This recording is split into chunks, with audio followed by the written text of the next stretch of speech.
Hello, welcome to this course. In this course, I'm going to be talking about solo ads, which, in my opinion, is one of the fastest ways to build your list. And if you're starting out and you got a small budget, that works fine as well because you could start from as little as $10 to $20 and eventually work yourself up to spending hundreds of dollars per day or week on solo ads. But if you're just starting out and you got low budget, you just spend a few dollars here and there to gradually build your list. And as you grow your income, you can just basically leverage or bootstrap and just invest more into buying more solo ads.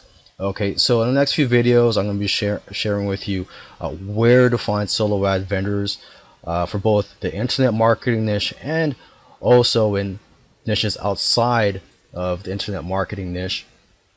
And I'll also provide with you in the last video ways on how to get the most out of your solo ads.